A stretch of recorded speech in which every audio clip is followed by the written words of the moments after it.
as a teacher, this story was important to me. I posted it on a whim. I thought to myself, should I post it? It doesn't really mean anything, right? And then I felt that it's important that, as a teacher and as an academy, I give a chance to a child as just a child and not like living here or under this sort of circumstance or politics or anything, right? So it just came in my lap. This student came to me like, on a platter, and I kind of grabbed it, and I'm so glad, right? I mean, music was there in my family. So my father was a musician and my aunt is a musician. So when I was growing up, music was everywhere around me. It's like water everywhere. So I had no choice. I learned from a very tender age. At the age of 5, I started performing at the age of 5, and it was Indian music. It was traditional Indian music. When I passed out of college, I decided that if I'm going to work, I'm going to do music, and that's it. So I started performing, but I felt that to sustain a career, you need proper income. You need sustained income. So I thought, let me try teaching. It's not as glamorous, because I was like, I want to be a rock star, I want to be a pop star and stuff. So I had my stint in gigs, and I do occasional gigs even now. But when I did my first class, I did a kindergarten class, music class, and I was like, I can't do this very well, but I love it.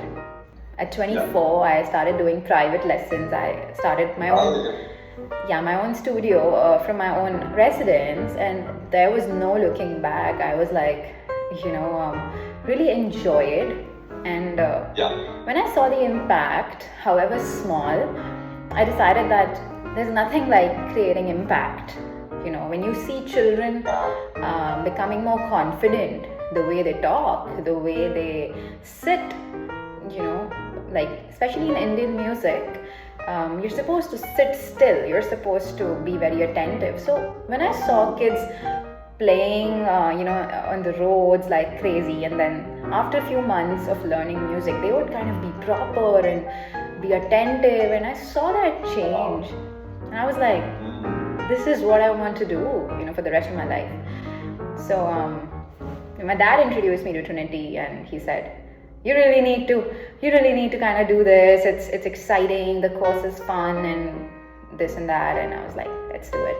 He was completely self-taught, and in Western music, even I'm self-taught, but he got a lot of success in the Trinity exams. His students were like getting distinctions, and so he got a certificate from Trinity India as like a achiever teacher or something like that. And oh wow, amazing, yeah. So that was the kind of thing that made me feel that Trinity London, didn't know much about Trinity London, but I was like, this is an organization that can support me.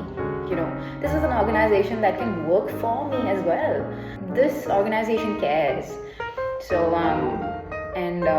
that there was an aspect of the heart involved. It wasn't technical, because that aspect of connection was there, that I could trust the institute, I could trust my seniors, and I just went along, and it was just positivity, everywhere. Wow. So I think the person in India who's heading Trinity, North India, I believe, she was heading like North India, and how large India is, so many people and whatnot. But every time I'd call her, she would never lose her patience, or she would be there for us. So I'm fangirling on her, but when my students went and met the examiners, when I saw the examiners, I thought, this can happen, this is what I want when I'm 50. I want to be that person who can just embrace the child and embrace the student of music, because otherwise you can't continue 8 grades and things like that if people are judgmental. So that was the kind of care that I'm talking about. This girl, I met her in my locality where I work and where I live. So she was just 5. And the mother came out and she said, oh, you do this work. I have a daughter. There she is. And in our culture, the mother told me about herself that she was never allowed to learn music. She was well traveled. She'd gone to Vienna, Museum of Mozart, and she said, I always wanted to learn. But now that my daughter is in a position, like, would you like to teach her? I don't do online classes, and I'm afraid you'll have to come back and learn physically. And I forgot about this, and it was always there at the back of my mind that, okay, I had a possible student and I didn't take her, and what a loss, and there was such a sweet child and stuff like that. Yeah. And then I think another time she came and did a couple of physical classes another year. She was 6 or 7. Oh, right. So Great, yeah. she already got a taste of what it was like to play the keyboard and to meet a music teacher. And I liked her, she liked me. There was this connection. But then COVID hit us, and then they'd gone back to their state. And when COVID hit us, then I started doing online lessons, and it took off like anything. And that's when one of us contacted the other person, and I said, would you like to start? And she just jumped right in. She said, of course I want to start. And Great. so that's how it started. And it's been 2.5 or quarter to 3 years now, and she just appeared for her grade 2 keyboard exam, so I'm so proud of her.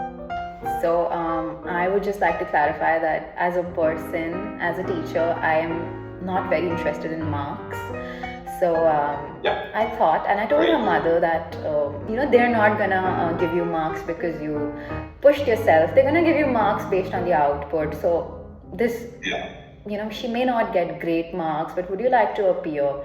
Because I wanted her to just appear.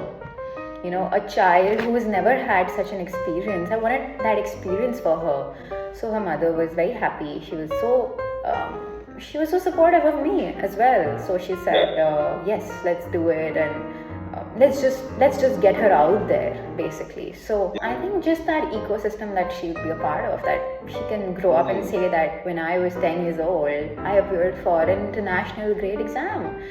Just being in that circle where you're competing with like somebody from Italy, somebody from New Zealand, somebody from this or that. So that puts you in a different ball game. That opens your mind up, Like as a child, if you can say that, okay, I did the same exam as somebody sitting somewhere far off in the United States or something, it just adds so much to your character, I feel. So, I mean, people are very careful about the fee that they pay in the month, right? So a lot of parents are very concerned about what they're learning in every lesson. And every month, they should be doing one piece a month. But she didn't have that mentality. So, as a teacher, I didn't feel pressurized to, just do pieces or something. But she could learn sheet music and oral awareness and what music really is, appreciation of music. And so I think as a parent, I give it to her that as a parent she did so well. As teachers, there's a lot of pressure on us. So it was not true for this child, touch wood, thankfully. Fingers crossed. Yes, I think her mother was more happy. Her mother was like, she was so proud. It was like a double distinction, right? It was like, I believe she got a merit, but it was like her mother felt that she also passed and the daughter passed. And I saw a lot of commitment from the child once she appeared for one exam, which I was wanting that. I wanted that. I didn't want like, okay, just a certificate in a house or something. I wanted her to kind of continue with a lot of renewed commitment. And I saw that she would ask more questions. She would be more involved. She would say, I bought the book. I wrote the notes on her own. So I saw the seriousness grow, and I just wanted to keep growing more and more with every level. It really isn't about marks, right? At the end of the day, you don't remember those things, but you remember what you felt like. And as a teacher, that's what you value, that your child just like sight read something, and they couldn't do that 6 months back, but now they're doing it. So it's like, I mean, I don't have kids of my own, but I'm assuming that parents, when they see their kids walking or crawling, they feel the same, that they couldn't do it, but now they're doing it. So it's like that. Just what you asked for, I share with all my friends who are teachers that use a lot of PDF lessons, use a lot of Canva presentations, like make it more audio visual. Don't just start talking, and use the whiteboard. Use video lessons, right after the online class. Send them a video. Let them send you a video. I feel that's the only way you can be successful in online, because it's not the same as physical, right? So just just don't sit there and expect the same output. Like, do something extra. And I found it fun. I don't know. I found it a lot of fun. Yeah. Yeah.